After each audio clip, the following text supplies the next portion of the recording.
Yes, so hello everyone. Manish is here today. We want to talk about the movie Rampage. Movie की starting में हम एक lady को देखते हैं जिसका नाम एटकिंस होता है। वह रेडियो पर अपने फेल हुए एक्सपेरिमेंट के बारे में बता रही होती है और एटकिंस रेडियो पर कहती है कि स्पेसशिप का दरवाजा खोल दिया जाए ताकि वह दूसरी स्पेसशिप में जा सके और अपनी जान बचा सके, क्योंकि यहाँ पर सब कुछ तबाह हो चुका है। और एटकिंस बताती है कि जिन चूहों पर हम एक्सपेरिमेंट कर रहे थे वो बहुत बड़े हो गए हैं। और उधर रेडियो पर इस पूरे मिशन की और प्रोजेक्ट की लीडर क्लेयर बात कर रही होती है और क्लेयर कहती है जिस वायरस के डीएनए के कारण चूहों में ये बदलाव आया है, मुझे उसके सैंपल्स चाहिए और अगर तुम सैंपल नहीं लाओगी तो ये स्पेसशिप का दरवाजा नहीं खुलेगा। और अब एटकिंस किसी तरह से 3 डिब्बों का सैंपल अपने साथ ले लेती है और जल्दीबाजी में किसी तरह दरवाजा खोलकर दूसरे स्पेसशिप में आ जाती है और दरवाजा बंद कर लेती है। तभी उधर से एक चूहा आकर जो उसी डीएनए के कारण बहुत बड़ा हो गया था उस दरवाजे पर आकर जोर जोर से मारने लगता है, जिससे उस शीशे में थोड़ी सी दरार आ जाती है। और अब एटकिंस जल्दी से उस स्पेसशिप को टेक ऑफ कर लेती है और एटकिंस देखती है कि वो थोड़ी दूर ही आई होती है, तभी वो वाला स्पेसशिप ब्लास्ट हो गया होता है जिसमें वो बड़ा चूहा था। और अब एटकिंस का भी स्पेस उस ग्लास के टूट जाने के कारण स्पेस का दबाव नहीं झेल पाता और उस स्पेसशिप में आग लग जाती है और थोड़ी देर बाद वो भी ब्लास्ट हो जाता है। दूसरी तरफ हम डेविस को देखते हैं जो अपने दोस्तों को गोरिल्ला से मिलवाने के लिए लाया होता है और डेविस यहीं पर हमेशा रहता है और डेविस इशारों में ही उन गोरिल्लास पर कंट्रोल करता है। और इधर हम अलग ही प्रजाति के एक गोरिल्ला को देखते हैं जिसका नाम जॉर्ज होता है और ये गोरिल्ला डेविस का फेवरेट है और ये डेविस से इशारों में बात करता है। और अब डेविस और उसके दोस्त गोरिल्ला से मिलने के बाद घर की ओर निकल जाते हैं। अब रात हो जाती है और हम देखते हैं कि वो स्पेसशिप जो ब्लास्ट हुआ था उसमें से तीनों डीएनए सैंपल्स अलग अलग जाकर गिरते हैं। एक सैंपल जॉर्ज के सामने गिरता है, दूसरा एक लोमड़ी के सामने और तीसरा नदी में मगरमच्छ के पास गिरता है और ये तीनों जानवर उस डीएनए के सैंपल से इन्फेक्टेड हो जाते हैं। अगले दिन डेविस को इमरजेंसी में बुलाया जाता है और बताया जाता है कि जॉर्ज में कुछ चेंजेस हो रहे हैं। जब डेविस वहाँ आता है तो वो देखता है कि जॉर्ज ने एक दूसरे खतरनाक गोरिल्ला को जो उससे बड़ा था उसे मार दिया है और जॉर्ज गुफा में डरकर बैठा हुआ होता है। और जब जॉर्ज वहाँ से बाहर आता है तो डेविस देखता है कि जॉर्ज का साइज कल से बहुत ज्यादा बड़ा हो गया है और अब डेविस जॉर्ज को शांत करने लगता है। और अब डेविस जंगल में इधर उधर देखने लगता है तो उसे वही डीएनए सैंपल का बॉक्स मिलता है और उनको ये समझ में नहीं आता कि ये किस चीज का बॉक्स है। और द सीन शिफ्ट होता है, हम क्लेयर को देखते हैं और उसके साथ उसका भाई होता है जो बहुत गुस्सा हो रहा था। तब क्लेयर कहती है कि गुस्सा होने वाली कोई बात नहीं है, क्योंकि एटकिंस तो अपने साथ सैंपल लेकर आई थी, हमें बस उस सैंपल को ढूंढना है। और अब क्लेयर अपनी एक फोर्स की टीम जंगल की तरफ भेजती है ताकि वह लोग उस डीएनए के सैंपल्स को ला सकें। दूसरी तरफ हम एक लड़की को देखते हैं जिसका नाम केट होता है जो एक डॉक्टर और जेनेटिक इंजीनियर भी है। और अब केट न्यूज में देखती है कि उनकी कंपनी की एक्सपेरिमेंट के कारण शहर में तबाही मच रही है और उस न्यूज में कई जानवरों की तो साइज बढ़ने की बात कही जा रही है। और इधर हम उस फोर्स की टीम को देखते हैं, वो जहाज से जंगल में पहुंच जाते हैं। क्लेयर और उसके भाई दोनों उसको लाइव टेलीकास्ट देख रहे होते हैं और उस टीम का लीडर बताता है यहाँ पर एक बड़ी लोमड़ी ने बहुत सारे जानवरों को मार डाला है। और अब क्लेयर उस लोमड़ी को मार कर या जिंदा लाने के लिए कहती है। और इधर हम डेविस को देखते हैं, वो जॉर्ज का चेकअप कराने के लिए हॉस्पिटल आता है और वो जॉर्ज को पुलिस को सौंपने से मना कर देता है क्योंकि डेविस को पुलिस पर बिल्कुल भी भरोसा नहीं होता है। तभी कैट वहाँ पहुँच जाती है और उसकी मुलाकात डेविस से होती है। शुरुआत में डेविस कैट से बिल्कुल बात नहीं करता, लेकिन जब कैट कहती है कि जॉर्ज का साइज बढ़ रहा है और उसकी स्ट्रेंथ और उसकी पावर लगातार बढ़ती ही जा रही है, तब डेविस पूछता है तुम्हें ये सब कैसे पता। तब कैट बताती है कि हमारी कंपनी के लीडर क्लेयर ने अलग अलग जानवरों जैसे व्हेल और हाथी और बड़े जानवरों के डीएनए को मिलाकर एक डीएनए सैंपल बनाया था और उसी के इन्फेक्शन के कारण जॉर्ज के डीएनए में बदलाव हो रहे हैं और सिर्फ मैं ही तुम्हारी मदद कर सकती हूँ और मुझे इसका इलाज पता है। और तभी हम देखते हैं कि अचानक जॉर्ज आपे से बाहर हो जाता है और वह उस केज को तोड़कर उससे बाहर शहर में आ जाता है। और अब डेविस भी भागता हुआ बाहर आ जाता है और वह जॉर्ज को इशारे में समझाने लगता है। जॉर्ज किसी तरह कंट्रोल हो जाता है, लेकिन तभी उसी टीम का हेलीकॉप्टर वहाँ पर आ जाता है और वो बेहोशी के इंजेक्शन को फायर करके जॉर्ज को बेहोश कर देते हैं। और इधर हम दूसरी फोर्स की टीम को देखते हैं जो अपनी गन से उस बड़ी वुल्फ को शूट कर रहे होते हैं, लेकिन वो उन्हें सही से दिखाई नहीं दे रही होती है, इसीलिए वो सब नीचे उतरकर जंगल में जाते हैं और वो जंगल में उस बड़ी वुल्फ का फुटप्रिंट देखकर डर जाते हैं क्योंकि वो किसी आम वुल्फ से बहुत ज्यादा बड़ा था। तभी अचानक हम देखते हैं कि वो वुल्फ उन्हीं के बीच में से भागता हुआ जाता है और वो इतना तेज भागता है कि कोई गन भी फायर नहीं कर सका। इधर क्लेयर और उसका भाई लाइव ही उसकी फोर्स की टीम को उस वुल्फ को मारते हुए देखते हैं और इधर हम देखते हैं कि सभी सैनिक मारे जाते हैं और सिर्फ उस टीम का लीडर ही बचता है। और इधर हम देखते हैं कि वुल्फ ने उसके हेलीकॉप्टर को भी नहीं छोड़ा था। तभी अचानक से उसके पीछे वो वुल्फ आ जाती है और उस लीडर को भी मार देती है। और इधर दूसरी तरफ हम देखते हैं कि कैट और डेविस को कस्टडी में ले लिया जाता है और उनको कस्टडी में लेने वाला एजेंट हार्वी था और डेविस एजेंट हार्वी से जॉर्ज से मिलने के लिए जिद करता है। डेविस के कहने पर वह डेविस और कैट को भी साथ में प्लेन में ले लेता है और उसी प्लेन में जॉर्ज भी होता है। तब डेविस कहता है कि जॉर्ज को यहाँ रखना सबके लिए खतरा हो सकता है। तब हार्वी कहता है कि हमने जॉर्ज को बहुत सारे बेहोशी के इंजेक्शन लगा दिए हैं और ये कई घंटों तक बेहोश ही पड़ा रहेगा। और अब डेविस हार्वी को समझाता है कि कैट उसे ठीक कर सकती है और तुम्हें उसे कस्टडी में लेने की जरूरत नहीं है। तब हार्वी हंसते हुए कहता है कि मुझे भी पता है कि कैट को 2 साल पहले लैब से निकाल दिया गया था क्योंकि ये कंपनी की हार्ड ड्राइव चुराती हुई पकड़ी गई थी। अब हार्वी के जाने के बाद कैट डेविस से झूठ बोलने के लिए माफी मांगने लगती है। अब वो ये कहती है कि मैं जॉर्ज को पहले जैसा तो नहीं कर सकती हूँ, लेकिन एंटीडोट की मदद से उसके बिहेवियर को चेंज किया जा सकता है। और इधर हम क्लेयर और उसके भाई को देखते हैं वो बिल्डिंग की छत पर जाकर रेडियो सिग्नल को ऑन कर देते हैं क्योंकि उस रेडियो फ्रीक्वेंसी की मदद से वो तीनों इन्फेक्टेड जानवर इस रेडियो टावर तक चले आएंगे। तब क्लेयर उन जानवरों से डीएनए का सैंपल ले लेगी और फिर सीन चेंज होता है और हम एक क्रोकोडाइल यानी कि मगरमच्छ को पानी में तैरते हुए देखते हैं। हमने 2 जानवरों को तो देख लिया था, एक वोल्फ और एक जॉर्ज, और ये तीसरा इन्फेक्टेड जानवर यही मगरमच्छ ही है। और इधर हम प्लेन में जॉर्ज को देखते हैं जो रेडियो सिग्नल ऑन होने की वजह से उसकी फ्रीक्वेंसी से डिस्टर्ब हो जाता है और वो केस तोड़कर बाहर आ जाता है। सभी सोल्जर्स उस पर गोली चलाने लगते हैं लेकिन जॉर्ज पर इसका कोई असर नहीं होता और वो सबको बुरी तरह पीटने लगता है और जल्दी ही प्लेन के कुछ पार्ट ब्लास्ट कर जाते हैं और वो प्लेन नीचे गिरने लगता है। डेविस और कैट पैराशूट की मदद से नीचे कूदने का प्लान बनाते हैं। पहले केट प्लेन से कूद जाती है और अब डेविस हार्वी को लेकर वो भी पैराशूट की मदद से प्लेन से कूद जाता है और ये तीनों तो क्रैश में बच जाते हैं लेकिन जॉर्ज और वो प्लेन नीचे आकर ब्लास्ट हो जाता है और डेविस को लग रहा होता है कि जॉर्ज इस क्रैश में मारा गया है। लेकिन जब वो क्रैश वाली साइड पर देखते हैं तो उन्हें वहाँ पर जॉर्ज की बॉडी नहीं मिलती। तब डेविस को लगने लगता है कि जॉर्ज अभी भी जिंदा है।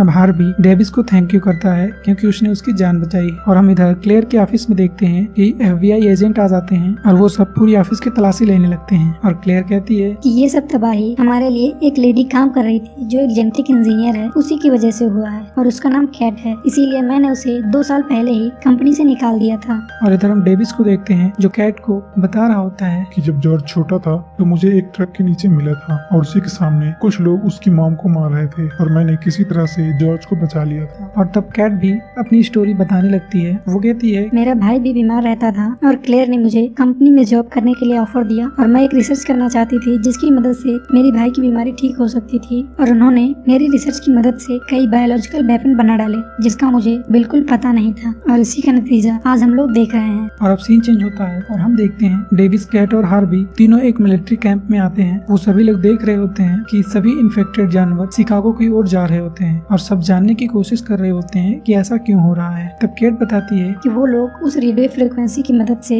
इन जानवरों को अपनी तरफ बुला रहे हैं। जब तक वो रेडियो फ्रिक्वेंसी आना बंद नहीं होगी तब तक ये जानवर उसी तरफ ही जाएंगे। और पूछताछ के बाद कर्नल डेविस और कैट को कस्टडी में रखने के लिए भेज देता है। और इधर हम देखते हैं कि बाहर आकर डेविस एक सोल्जर को मारकर कैट के साथ शिकागो की तरफ निकलने के लिए चल देता है। तभी वो एक हेल्थ इमरजेंसी हेलीकॉप्टर के पास पहुंचते हैं। तभी वहाँ पर हार्वी आ जाता है और वो समझते हैं कि हार्वी उन्हें यहाँ से जाने नहीं देगा और हार्वी उन्हें हेलीकॉप्टर की चाबी देकर गुड लक कहकर वहाँ से चला जाता है। और इधर हम कर्नल को देखते हैं वो शिकागो की लाइव टेलीकास्ट देख रहा होता है और इस वीडियो फुटेज में दिखाया जाता है कि जॉर्ज और उस बड़े उल्फ पर मिलिट्री बॉम्ब गिरा रही है, मिलिट्री बॉम्ब से ब्लास्ट कर रही है, लेकिन तब भी उन जानवरों पर कोई असर नहीं हो रहा था। वहीं डेविस और कैट शिकागो पहुंचते हैं तो वो देखते हैं कि दोनों जानवर काबू से बाहर हो चुके हैं और गाड़ियों, हेलीकॉप्टरों और ट्रकों को उठाकर इधर उधर फेंक रहे हैं और तबाही मचा रहे हैं। तब डेविस और कैट पानी में एक हलचल महसूस होते हुए देखते हैं और अचानक उस पानी से एक बहुत बड़ा क्रोकोडाइल निकलता है और अब ये तीनों जानवर पागल की तरह वहाँ की चीजों को तोड़ने फोड़ने लगते हैं और बर्बाद करने लगते हैं। और कैट डेविस को बताती है कि हमें अगर इन्हें रोकना है तो किसी तरह से इनका एंटीडोट हासिल करना होगा। और इधर हम कर्नल को देखते हैं उसे पता चल जाता है कि क्लेयर की कंपनी वाली बिल्डिंग के ऊपर से सिग्नल भेजे जा रहे हैं, इसी की वजह से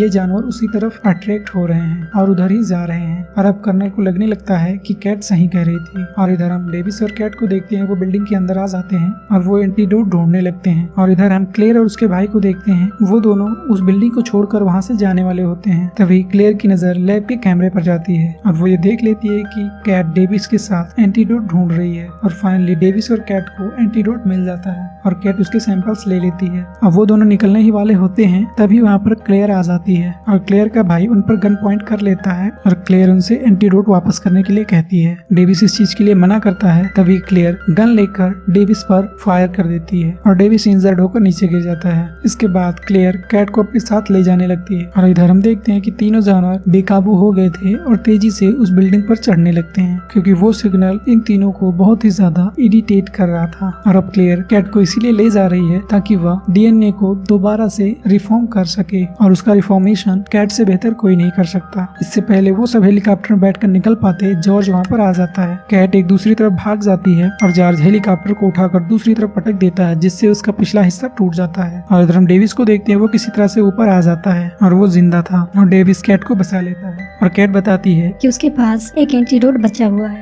जो उसने छिपा कर रख लिया था। और कैट उस एंटीडोट को जॉर्ज पर यूज करने के लिए कहती है ताकि वो जॉर्ज की मदद से बाकी 2 जानवरों से पीछा छुड़ा सकें। तभी वहाँ पर क्लेयर गन लेकर आ जाती है और वो डेविस से जानवरों को डिस्ट्रैक्ट करने के लिए कहती है ताकि वो सब दूसरी तरफ निकल सकें। तभी जॉर्ज का हाथ पीछे से आता है और वो क्लेयर को उठाकर अपने मुंह के अंदर डाल लेता है और क्लेयर के उसी बैग में ही एंटीडोट का वो सैंपल रखा होता है और उस एंटीडोट को जॉर्ज ने क्लेयर के साथ ही निगल लिया। दूसरी तरफ हम क्लेयर के भाई को देखते हैं जो डरकर वहाँ से भाग रहा होता है और दूसरी तरफ हम ग्राउंड फ्लोर पर एजेंट हार्वी को देखते हैं जो उसे वहीं पर पकड़ लेता है और हार्वी उससे लैपटॉप ले लेता है और उसे वहाँ से जाने देता है क्योंकि उसे पता होता है कि बाहर निकलने पर मौत निश्चित है। और क्लेयर का भाई जैसे ही बाहर निकलता है उस पर बिल्डिंग के एक मलबे का टुकड़ा गिरता है और वो वहीं पर मारा जाता है और अब बिल्डिंग बहुत तेज से हिलने लगती है क्योंकि वो तीनों जानवर उस पर चढ़ रहे होते हैं। और डेविस इधर कैट से पूछता है कि एंटीडोट का असर कितनी देर में होगा। तब कैट बताती है कि लगभग 10 मिनट तक लग सकते हैं। और डेविस को समझ में आ जाता है कि 10 मिनट के अंदर तो ये बिल्डिंग पूरी तरह से ध्वस्त हो जाएगी, इसीलिए उन दोनों को अभी यहाँ से निकलना होगा।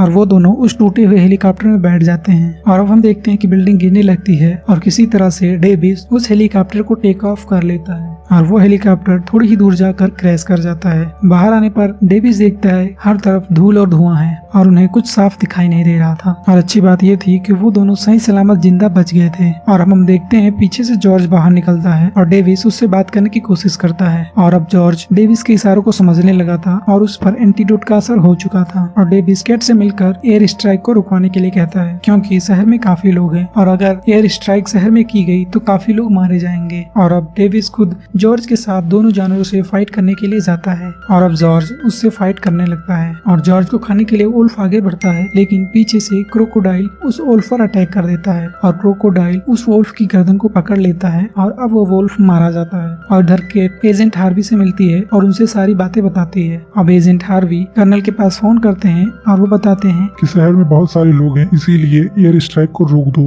नहीं तो बहुत सारे बेकसूर लोगों की जाने जाएंगी। और इधर फाइट करते समय क्रोकोडाइल जॉर्ज के पैरों को पकड़ लेता है और डेविस जॉर्ज को बचाने के लिए चॉपर में लगी फायर मशीन से फायर करने लगता है और क्रोकोडाइल उधर ही आकर उस चॉपर को उठाकर दूर फेंक देता है और डेविस किसी तरह से उस चॉपर से बाहर निकल जाता है और डेविस भागने की कोशिश करता है और भागते हुए नीचे गिर जाता है। तभी क्रोकोडाइल डेविस के ऊपर आकर उसे खाने ही वाला होता है, लेकिन तभी जॉर्ज वहाँ पर आ जाता है और एक लंबी लोहे की रॉड लेकर क्रोकोडाइल के सर के आर पार कर देता है और अब वो क्रोकोडाइल भी मारा जाता है। और इधर हम कर्नल को देख वो एयर स्ट्राइक मिशन को रोक देते हैं और वो भी ये सब लाइव देख रहे होते हैं और वो देखते हैं कि जॉर्ज लोगों की हेल्प भी कर रहा है। थोड़ी देर बाद जॉर्ज थोड़ी दूर चलने के बाद जमीन पर नीचे बैठ जाता है और डेविस जॉर्ज का हाथ पकड़े होता है। तभी जॉर्ज का हाथ नीचे गिर जाता है और उसकी आंखें बंद हो जाती हैं। तभी कैट और हार्वी वहाँ पर पहुँच जाती हैं और वो देखती हैं कि डेविस जॉर्ज की मौत से बहुत ज्यादा दुखी है और रो रहा है और वो लोग भी दुखी हो जाते हैं। तभी डेविस जॉर्ज का हाथ हिलते हुए देखता है और डेविस समझ जाता है कि जॉर्ज मरने की एक्टिंग कर रहा है और इस बात से वो सब हंसने लगते हैं। इसके बाद जॉर्ज डेविस को बहुत चिढ़ाता है और उसे गुस्सा करने पर मजबूर करता है और ऐसी एक्टिंग करता है जिससे डेविस बहुत गुस्सा होता है। और इसी हैप्पी एंडिंग के साथ ये मूवी यहीं पर समाप्त हो जाती है। तो कैसी लगी वीडियो कमेंट करके जरूर बताइए और चैनल को सब्सक्राइब नहीं किया तो सब्सक्राइब जरूर कीजिए।